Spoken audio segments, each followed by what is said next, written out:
بسم الله الرحمن الرحيم.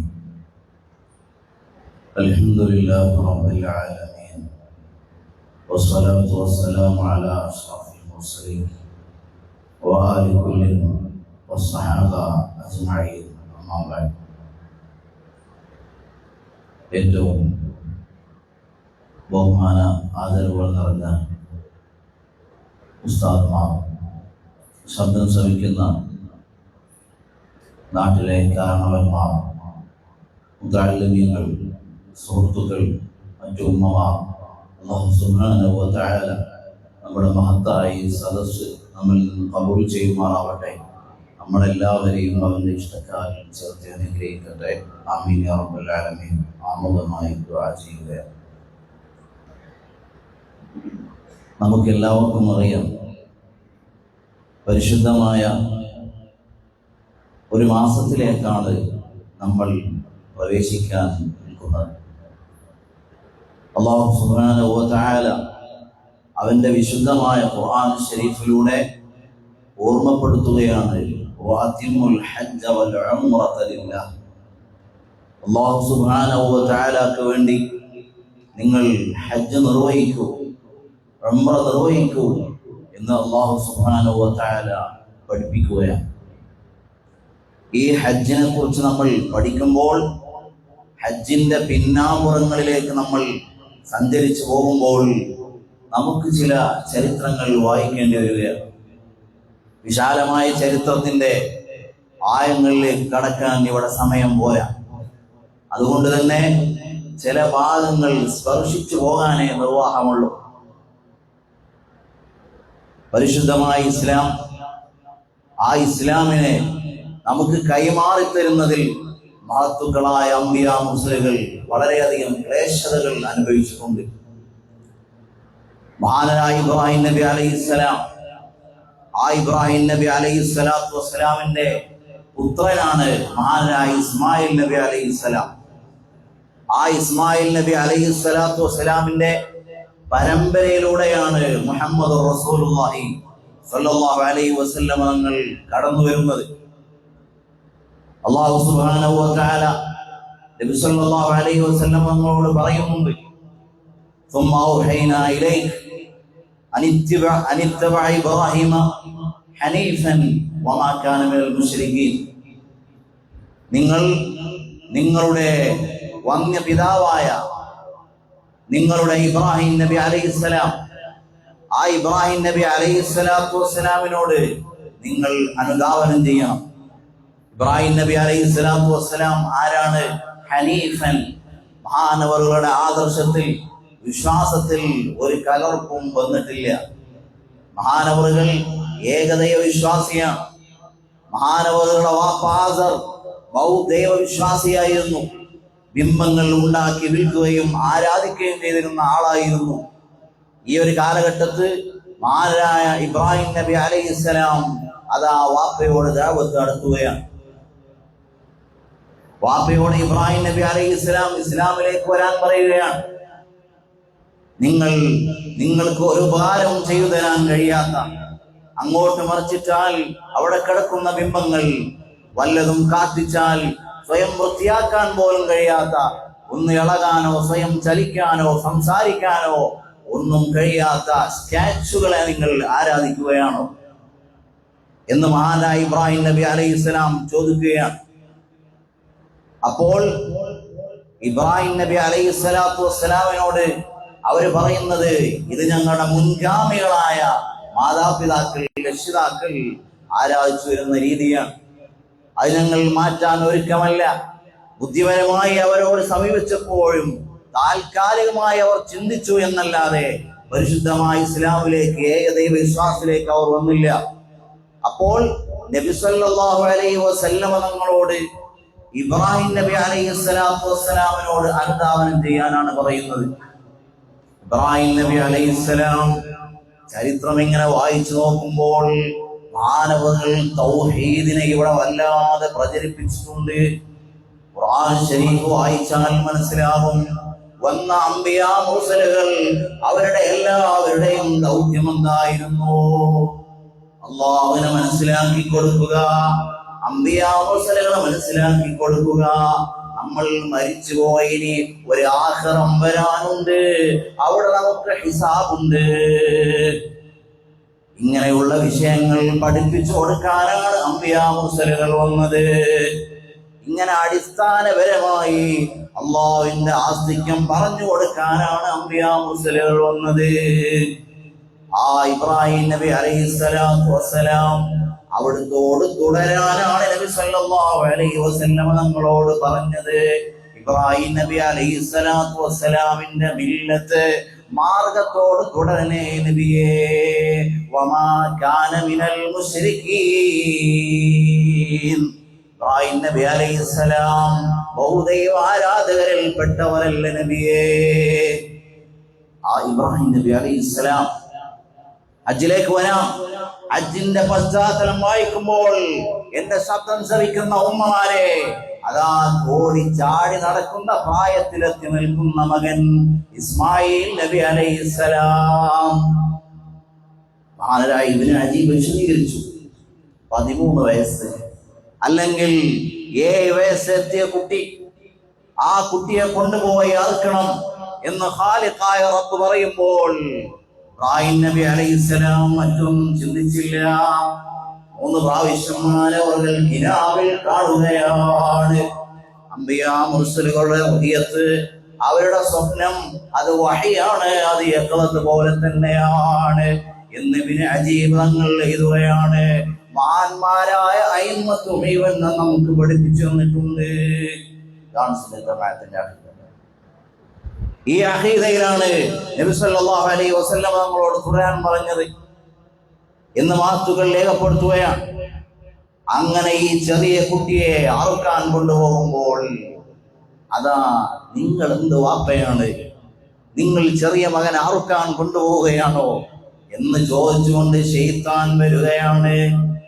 ശൈത്താനെ 7 പ്രാവശ്യം ഇബ്രാഹിം നബി അലൈഹിസ്സലാം കല്ലെടുത്തുകൊണ്ട് എറിയുകയാണ്. അങ്ങനെയാണ് ജംറകളിലേക്കുള്ള ഏറ് വരുന്നത്. അതിന്റെ പശ്ചാത്തലം അങ്ങനെയാണ്. 7 പ്രാവശ്യം ജംറയിലേക്ക് എറിയാറുണ്ട് ഹാജിമാർ. അതിന്റെ പിന്നിലെ ചരിത്രതാണ്. ശൈത്താനെ എറിഞ്ഞു ഓടിക്കുകയാണ്. അള്ളാഹു ഒരു കാര്യം പറഞ്ഞാൽ അതിനെ ഇത്ആഅത്ത് ചെയ്യുക എന്നല്ലാതെ മറിച്ചൊന്നും മഹാനവറുകൾ ചിന്തിച്ചില്ല. ഇസ്മായിൽ നബി അലൈഹിസ്സലാം എന്ന് പറയുന്ന 7 വയസ്സുള്ള മകൻ, ആ മകൻ പറഞ്ഞു, ഓ ഉപ്പാ, അല്ലാഹു നിങ്ങളോട് എന്താണോ പറഞ്ഞത് അത് നിങ്ങൾ നിർവഹിക്കൂ ഉപ്പാ. നമ്മൾ ചിന്തിച്ചു നോക്കുക, നമ്മുടെ മക്കളാണെങ്കിൽ നമുക്ക് സഹിക്കാൻ കഴിയുമോ? നമ്മുടെ ഈമാൻ എവിടെയാണ് നിൽക്കുന്നത്? ഇബ്രാഹിം നബി അലൈഹിസ്സലാം ഖലീലുള്ളയാണ്. എന്തുകൊണ്ട് ഖലീലുള്ള എന്ന സ്ഥാനപ്പേര് കിട്ടി? മാത്തുക്കൾ എഴുതി വെച്ചു. ഏറ്റവും ഭയാനകമായ 4 പരീക്ഷണങ്ങൾ ഇബ്രാഹിം നബി അലൈഹിസ്സലാമിന് വന്നിട്ടുണ്ട്. ആ പരീക്ഷണങ്ങളിലെല്ലാം മഹാനവർ അത് അതിജയിക്കുകയാണ്. 4 പരീക്ഷണങ്ങൾ വന്നപ്പോൾ അതിൽ മഹാനവറുകൾ സ്വന്തം ശരീരത്തെ വകവെച്ചില്ല, ഭാര്യയെ വകവെച്ചില്ല, മകനെ വകവെച്ചില്ല. എന്റെ ഏറ്റവും ഇഷ്ടപാത്രമായ അല്ലാഹ് ഖാലിഖായ റബ്ബിനെയാണ് വകവെച്ചു കൊടുത്തത്. മകനെ അറുക്കാൻ പറഞ്ഞപ്പോൾ എന്റെ ഏറ്റവും ഇഷ്ടം എന്റെ ഖാലിഖായ റബ്ബാണ്. ഇഷ്ടപ്പെട്ട ഒരാൾ ഒരു കാര്യം പറയുമ്പോൾ അത് നമുക്ക് തട്ടാൻ കഴിയില്ല. മകനോടുള്ള സ്നേഹത്തെക്കാൾ മുകളിൽ ഖാലിഖായ റബ്ബിനോടുള്ള സ്നേഹമാണ്. അപ്പോൾ ഇബ്രാഹിം നബി അലൈഹിസ്സലാം അറുക്കാൻ ഒരുങ്ങുകയാണ്. അങ്ങനെ അതാ അറുക്കാൻ കിടത്തുകയാണ്. അറുക്കാൻ കിടത്തുന്ന സമയത്ത് അതാ അല്ലാഹു സുബ്ഹാനഹു വ തആല വിളിക്കുകയാണ്, ഓ ഇബ്രാഹിം നബിയെ, ഖദ് സദ്ദഖത റുയാ, നിങ്ങൾക്ക് കാണിച്ചെന്ന സ്വപ്നമുണ്ടല്ലോ, അത് നിങ്ങൾ വാസ്തവമാക്കിയിട്ടുണ്ട്. അത് നിങ്ങൾ അതിനു വേണ്ടി ഒന്ന് ഒരുങ്ങിയല്ലോ. അതുകൊണ്ട് ഇതാ ആടിനെ ഇറക്കി തരുകയാണ്. ആടിനെ അറുത്താൽ മതി കേട്ടോ എന്ന് അല്ലാഹു സുബ്ഹാനഹു വ തആല പറയുകയാണ്. അങ്ങനെയാണ് ദുൽഹിജ്ജ 10 അന്ന് നമ്മൾ നമസ്കാരം കഴിഞ്ഞാൽ പിന്നെ അങ്ങോട്ട് 60 തുടങ്ങുകയാണ്, ഉദ്ഹിയ്യത്ത് ആരംഭിക്കുകയാണ്. അങ്ങനെയാണ് ഉദ്ഹിയ്യത്ത് വരുന്നത്. ചില ഇമാമിങ്ങൾ അവിടെ പറഞ്ഞു, അന്നെങ്ങാൻ ഇസ്മായിൽ നബി അലൈഹി ഇസ്ലാമിനെ അറുത്തിരുന്നെങ്കിൽ പിന്നെ ഓരോ കൊല്ലവും ദുൽഹിജ്ജ 10 വരുമ്പോൾ കുട്ടികളെ കാണാൻ കിട്ടുമോ, മനുഷ്യൻ അറുക്കേണ്ടി വരുമായിരുന്നു എന്ന് ഇമാമിങ്ങൾ രേഖപ്പെടുത്തുകയാണ്. ഉദ്ഹിയ്യത്ത് അറുക്കേണ്ടത് ഏത് മൃഗങ്ങളെയാണ്? ആടുമാട് ഒട്ടകങ്ങളെയാണ് അറുക്കേണ്ടത്. ഇവിടെ പ്രസക്തമായ ഒരു ചോദ്യം വരാറുണ്ട്, ഉദ്ഹിയ്യത്ത് മാംസം അന്യമതസ്ഥർക്ക് കൊടുക്കാൻ പറ്റുമോ? ശാഫി മദ്ഹബ് അനുസരിച്ച് കൊടുക്കാൻ പാടില്ല. എന്നാൽ മറ്റു മതങ്ങളിൽ കാണാം, സുന്നത്തായ ഉദ്ഹിയ്യത്താണെങ്കിൽ തിരക്കടില്ല, കൊടുക്കാം. എന്നാൽ നീർച്ചയാക്കിയ ഉദ്ഹിയ്യത്താണെങ്കിൽ കൊടുക്കാൻ പാടില്ല. ഈ മസല നമ്മൾ മനസ്സിലാക്കേണ്ടതാണ്. അപ്പോൾ അല്ലാഹു സുബ്ഹാനഹു വ തആലയുടെ ശരീഅത്തിന്റെ നിയമങ്ങളാണിത്. ആ നിയമങ്ങൾ നമ്മൾ അനുസരിക്കണം. ഉദ്ഹിയ്യത്ത് അറുക്കാൻ കഴിയുന്ന ആളുകൾ അറുക്കണം, അതിൽ പങ്കുചേരാൻ കഴിയുന്നവർ പങ്കുചേരണം. അല്ലാഹു അതിനെല്ലാം നമുക്ക് തൗഫീഖ് നൽകുമാറാവട്ടെ. അപ്പോൾ നബി സല്ലല്ലാഹു അലൈഹി വസല്ലം നമ്മളോട് പറഞ്ഞു, ഇബ്രാഹിം നബിയോട് നിങ്ങൾ അനുധാവനം ചെയ്യണം. ഇബ്രാഹിം നബി അലൈഹിസ്സലാം ഇവിടെ വളരെ ക്ലേശകരമായ രീതിയിൽ ദഅവത്തുകൾ നടത്തി, അല്ലാഹുവിന്റെ ആസ്തിക്യം സ്ഥിരപ്പെടുത്തി കൊടുത്തു. ഇബ്രാഹിം നബി അലൈഹിസ്സലാത്തു വസ്സലാമിന്റെ ഖൗമിന്റെ പ്രത്യേകത എന്താണ്? അവർ നക്ഷത്രങ്ങളെയും ചന്ദ്രനെയും സൂര്യനെയും വിഗ്രഹങ്ങളെയും എല്ലാം ആരാധിച്ചിരുന്ന ആളുകളായിരുന്നു. സൂറത്തുൽ അംബിയ മറിച്ച് നോക്കിയാൽ 50-ാമത്തെ ആയത്ത് മുതൽ 72-ാമത്തെ ആയത്ത് വരെ ആ വിഷയങ്ങൾ വളരെ വിശാലമായി പറയുന്നുണ്ട്. വായിച്ചു പറയാൻ നേരം പോരാ. ചുരുക്കി പറഞ്ഞാൽ, ഇബ്രാഹിം നബി അലൈഹി സ്വലാത്തു വസ്സലാം വാപ്പയോട് പറഞ്ഞു, നിങ്ങൾ ഇതിൽ നിന്ന് മാറണം. ബുദ്ധിയുള്ള ആളുകളിലെ നമ്മൾ അതിൽ നിന്ന് മാറി നിങ്ങൾ ഏകദൈവ വിശ്വാസത്തിലേക്ക് വരണം എന്ന് പറയുകയാണ്. ഈ സമയത്ത് അവർ മടങ്ങാൻ തയ്യാറായില്ല, അവർ മാറാൻ തയ്യാറായില്ല. അവസാനം ഇബ്രാഹിം നബി അലൈഹിസ്സലാം ഇവരെല്ലാവരും ഉത്സവത്തിന് വേണ്ടി അവരുടെ പട്ടണത്തിൽ നിന്ന് പുറത്തു പോയപ്പോൾ ഇബ്രാഹിം നബി അലൈഹിസ്സലാത്തു വസ്സലാമിനെ വിളിച്ചു. അപ്പോൾ ഇബ്രാഹിം നബി അലൈഹിസ്സലാം പറഞ്ഞു, ഇന്നി സഖീമുൻ, ഞാൻ പോകുന്നില്ല, എനിക്ക് നല്ല സുഖം പോരാ. അങ്ങനെ അവരെല്ലാവരും പുറത്തുപോയി. ഈ സമയത്ത് അവർ ബിംബങ്ങളെയും വിഗ്രഹങ്ങളെയും വെച്ചിരുന്ന അവർ അമ്പലത്തിൽ കയറിയിട്ട് ഇബ്രാഹിം നബി അലൈഹിസ്സലാം അതിൽ ചെറിയ ചെറിയ വിഗ്രഹങ്ങളുണ്ട്, ബിംബങ്ങളുണ്ട്, അതിനെയെല്ലാം ഒരു കോടാലി എടുത്തുകൊണ്ട് അതിനെയെല്ലാം അടിച്ചു നശിപ്പിക്കുകയാണ്. അതിലൊരു വലിയ ഒരു ബിംബമുണ്ട്. ആ ബിംബത്തിന്റെ കഴുത്തിലേക്ക് കോടാലി കെട്ടി തൂക്കിക്കൊടുത്തു. ശേഷം ഇബ്രാഹിം നബി അലൈഹിസ്സലാം അവിടുന്ന് മടങ്ങി. ശേഷം ഇവരെല്ലാവരും ഉത്സവമെല്ലാം കഴിഞ്ഞ് തിരിച്ചു വന്നപ്പോൾ അതാ ഒന്ന് അമ്പലത്തിലേക്കൊന്ന് പോയി നോക്കാം എന്ന് പറഞ്ഞ് ചെന്ന് നോക്കുമ്പോൾ എല്ലാ ബിംബങ്ങളും അതാ നശിച്ചു കഴിഞ്ഞു. ഈ വലിയ ബിംബം അവിടെ ഉണ്ട്. കഴുത്തിൽ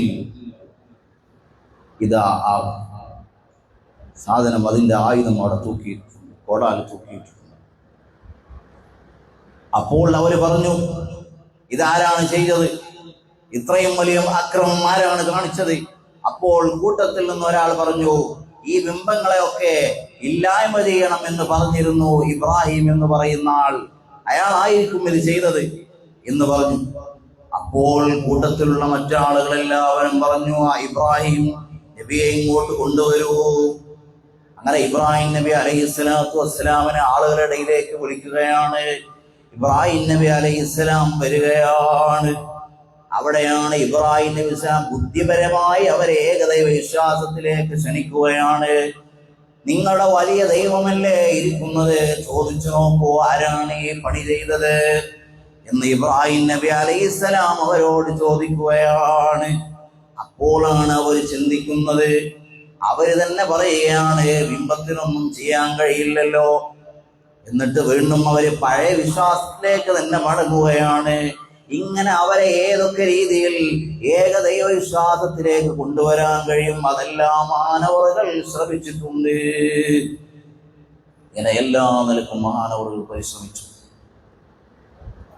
അവസാനം അവർ തീരുമാനിച്ചു, ഇബ്രാഹിം നബി അലൈഹി സ്വലാത്തു വസ്സലാമിനെ വെറുതെ വിട്ടാൽ പറ്റുകയും അവർ വലിയ തീക്കുണ്ടം തയ്യാറാക്കുകയാണ്. നമുക്കെല്ലാവർക്കും അറിയുന്ന ചരിത്രമാണ്. വലിയ തീക്കുണ്ടം തയ്യാറാക്കിയിട്ട് ഇബ്രാഹിം നബി അലൈഹി സ്വലാത്തു വസ്സലാമിനെ അതിലേക്ക് എറിയുകയാണ്. അമ്പ് വെച്ചിട്ട് കവട വെച്ചിട്ട് മഹാനവറുകളെ ആ തീക്കുണ്ടത്തിലേക്ക് എറിയുകയാണ്. അവിടെ അല്ലാഹു സുബ്ഹാനഹു വ തആല തീനോടൊരു കൽപ്പന പറയുന്നുണ്ട്, കൽപ്പിക്കുന്നുണ്ട്. യാ നാറു കൂനീ ബർദൻ വ സലാമൻ അലാ ഇബ്രാഹീം. ഇബ്രാഹിം നബി അലൈഹി സ്വലാത്തു വസ്സലാമിനെ അവിടത്തേക്ക് ചൂട് വരാൻ പാടില്ല, അവിടത്തേക്ക് പ്രയാസം ഉണ്ടാകാൻ പാടില്ല, തണുപ്പും സമാധാനവുമായി മാറൂ. അംബിയാ മുർസലുകളോട് അള്ളാഹ്ക്ക് പെരുത്തിഷ്ടാണ്. അംബിയാ മുർസലുകളെ തൊട്ടാൽ അള്ളാഹുവിന്റെ സ്വഭാവം മാറും. അള്ളാഹു അവരെ ഇസ്തിഫാ ചെയ്തിരിക്കുകയാണ്. അവരുടെ ഇഖ്തിയാറിന്റെ മഖാമേ അല്ല. അങ്ങനെയുള്ള അംബിയാ മുർസലുകൾ അവർക്ക് പ്രയാസം വന്നാൽ അള്ളാഹു സുബ്ഹാനഹു വ തആല ഇടപെടും. യാ നാറു കൂനി ബർദൻ വ സലാമൻ. തീന്റെ സ്വഭാവം എന്താണ്? ഒരു വസ്തുവിനെ കിട്ടിയാൽ കരിച്ചു കളയും. ഇബ്രാഹിം നബി അലൈഹി സ്വലാത്തു വസ്സലാമിന്റെ ശരീരത്തിൽ കെട്ടിയിരുന്ന കയറുകൾ എല്ലാം കത്തി നശിച്ചു പോയി. ഇബ്നു അജീബ് റഹിമഹുല്ലാഹ് എഴുതുകയാണ്, ശരീരത്തിലെ കയറുകൾ എല്ലാം കത്തി നശിച്ചു പോയെങ്കിലും ഇബ്രാഹിം നബി അലൈഹി സ്വലാത്തു വസ്സലാമിന് ഒന്നും പറ്റിയില്ല. മാനവറുകൾ എസിയിൽ കിടക്കുന്ന ഫീലാണ് മാനവറുകൾക്ക് വരുന്നത്. മാനവറുകൾ അവിടെ തനിച്ചല്ലല്ലോ, അതാ മാനവറുകൾ കരിഞ്ഞ് വെണ്ണീറായിട്ടുണ്ടാകും എന്ന് കരുതിക്കൊണ്ട് ആ ഭാഗത്തുള്ള എല്ലാ ആളുകളും ഇങ്ങനെ വെയിറ്റ് ചെയ്ത് നിൽക്കുകയാണ്. തീ അമർന്ന് അവർ നോക്കുമ്പോഴാണ് അതാ ഇബ്രാഹിം നബി അലൈഹിസ്സലാം മലക്കുള്ളിന്റെ മടിയിൽ മാനവറുകൾ തലവെച്ച് കിടക്കുകയാണ്. ചിന്തിച്ചു നോക്കുക, നമ്മളായിരുന്നെങ്കിലോ ആ തീയിൽ മാനവറുകൾ തല അതാ മലക്കുള്ളിന്റെ ഒരു മലക്കിന്റെ മടിയിൽ വെച്ച് കിടക്കുകയാണ്. ആ മലക്ക് അതാ ഇബ്രാഹിം നബി അലൈഹി സ്വലാത്തു വസ്സലാമിന്റെ മുഖം ഇങ്ങനെ തടവുന്നുണ്ട്. കണ്ടോ നിങ്ങൾ, അല്ലാഹു സുബ്ഹാനഹു വ തആലക്ക് അവരോട് ഇഷ്ടമാണ്. അവർക്ക് അല്ലാഹുവിനോട് അതിലും വലിയ ഇഷ്ടമാണ്.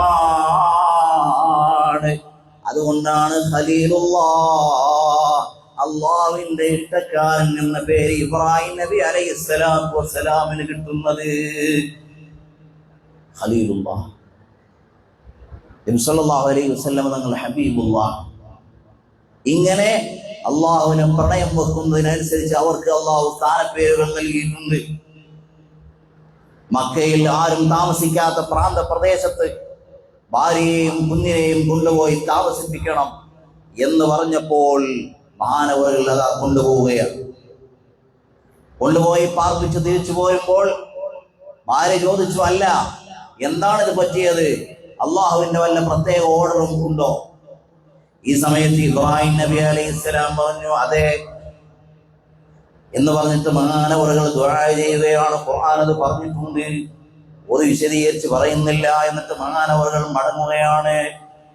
അതാ ഇസ്മായിൽ നബി അലൈഹിസ്സലാം എന്ന് പറയുന്ന ചെറിയ മകൻ, ആ മകൻ ദാഹിച്ചുകൊണ്ട് വെള്ളം കിട്ടാൻ വേണ്ടി കാലിട്ട് അടിക്കുകയാണ്. ഈ സമയത്ത് ഉമ്മാക്ക് വേദനിക്കുമല്ലോ. ഉമ്മാക്ക് മഹദിയായ ഹാജറ ബീവി റളിയല്ലാഹു അൻഹാ മഹദിയവറുകൾ പ്രയാസം, കുട്ടിക്ക് എങ്ങനെയെങ്കിലും വെള്ളം എത്തിച്ചു കൊടുക്കണം എന്ന നിലക്ക് മഹദിയവറുകൾ ഓടുകയാണ്. സഫാ മർവക്ക് ഇടയിൽ മഹദിയവറുകൾ ഓടുക. ഇങ്ങനെയാണ് പിന്നീട് സഫാ മർവയുടെ സഹയൊക്കെ വന്നിട്ടുള്ളത് എന്ന് നമുക്ക് മനസ്സിലാക്കാൻ പറ്റും. അങ്ങനെ അതാ തിരിച്ചു വരുന്ന സമയത്ത് ഇസ്മായിൽ നബി അലൈഹി സ്വലാത്തു വസ്സലാമിന്റെ കാലിട്ടടിച്ച സ്ഥലത്തുനിന്ന് സംസം വെള്ളം ഇങ്ങനെ ഉറവെടുക്കുകയാണ്. അപ്പോൾ മഹദിയവറുകൾ പറഞ്ഞു, സംസം ഒന്ന് അടങ്ങൂ, ഇനി മതി. അവിടെ മുഫസ്സിരീങ്ങൾ രേഖപ്പെടുത്തി, അതെങ്ങാനും നിർത്തിയിട്ടില്ലായിരുന്നെങ്കിൽ ഇവിടെ വലിയ പ്രളയം ഉണ്ടാകുമായിരുന്നു. ഇങ്ങനെ ഹജ്ജിന്റെ പിന്നാമ്പുറങ്ങളിലേക്ക് നമ്മൾ പോയാൽ നമുക്ക് ഇഷ്ടം പോലെ വായിച്ച് മനസ്സിലാക്കാനുണ്ട്. മഹാന്മാരായ ഔലിയാക്കൾ